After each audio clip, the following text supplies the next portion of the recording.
Hello दोस्तों, जय माताजी। आज આપણે બનાવવાનો છે મસાલેદાર રોટલો। તો તેના માટે આપણે લીલું લસણ લઈ લઈશું કટ કરેલું।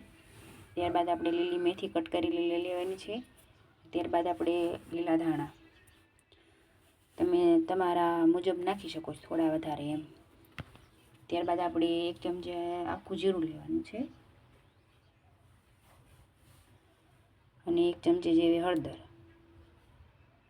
અને 1 ચમચી જેવું આપણે લાલ મરચું લેવાનું છે અને 1 ચમચી જેવું ધાણા જીરું અને હવે સ્વાદ અનુસાર આપણે મીઠું લેવાનું છે।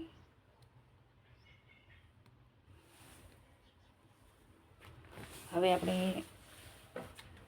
થોડું થોડું પાણી નાખતું જવાનું છે અને આપણે લોટ બાંધતું જવાનું છે। આપણે આ બાજરાનો લોટ હવે એમાં ચાળી લઈશું।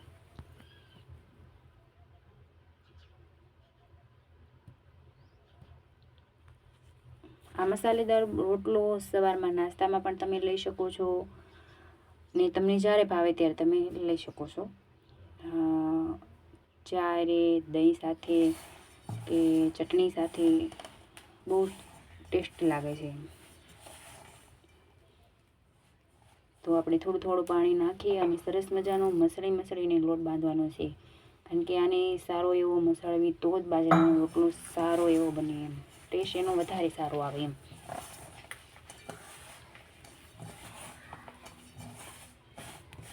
આવું મારા ગઢા સાસુ મને કહેતા હતા કે આપણે બાજરાના લોટને વધારે આપણે સરસ મજાનું ગૂંદવી એમ કે સારો મસળવી તો એમ કે વધારે ટેસ્ટ આવે છે એમ। તો મેં ટ્રાય મારી તો મને તો એવું લાગ્યું કે ના, સાચું છે એમ। તો આપણે આવી રીતે બાજરાનો રોટલો બનાવી લઈશું સરસ મજાનો।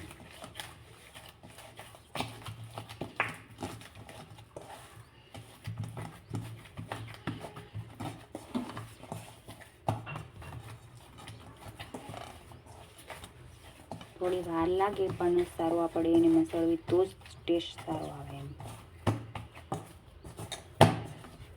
થોડો તમે તરત જ ભેગો કરીને તમે બનાવશો એ રોટલાનો ટેસ્ટ આ રોટલા જેવો નહીં આવે। તો આપણે તાવડી ગરમ કરવા મૂકી દીધી, હવે આપણે રોટલો થેપશું એમ।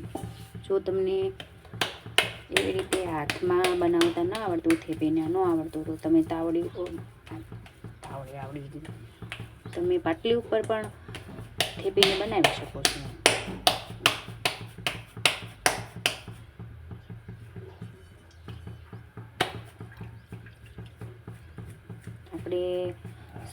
આપણે એમ બોલવાનું હતું કે આપણે પાટલી ઉપર, પણ તાવડી ઉપર એમ બોલાઈ ગયું છે। તો પાટલી લેવાની આપણે, એની ઉપર થોડો લોટ ભભરાવાનો, ત્યારબાદ આપણે રોટલાને એની ઉપર મૂકીને હાથે વડે થેપી લેવાનું એમ।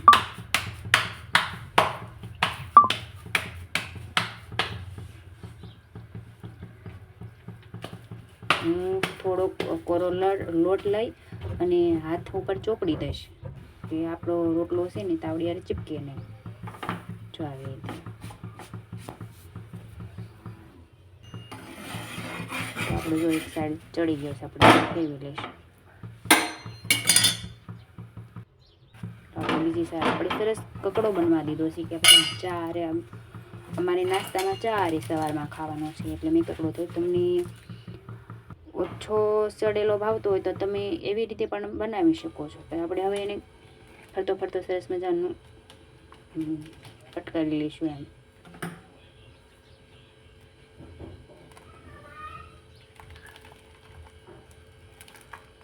જુઓ કેટલો સરસ બન્યો છે, અંદર ભરપૂર મેથી લસણ ને બધું છે એમ। તો હવે આપણે આ ઘી લગાડવી છે એવી, તમને માખણ ભાવતું હોય તો તમે માખણ પણ લગાડી શકો છો। અમારા ઘરે ઢોરા નથી એટલે માખણ નથી, અમે આ ઘી વેચાતું લાયા હોય એ હોય એટલે અમે લગાડવી એમ। તો તમે ઢોરા રાખતા હોય તો તમને માખણ સાથે ભાવતો હોય તો માખણ સાથે ખાઈ શકો, ઘી સાથે પણ ખાઈ શકો એમ। તો આ ટેસ્ટ ખૂબ જ ટેસ્ટી લાગે છે આ રોટલો। તમે મસાલેદાર ઘરે બનાવીને ટેસ્ટ કરો, પછી મને કમેન્ટમાં કહેજો કેવો લાગ્યો એમ। જો વાવ।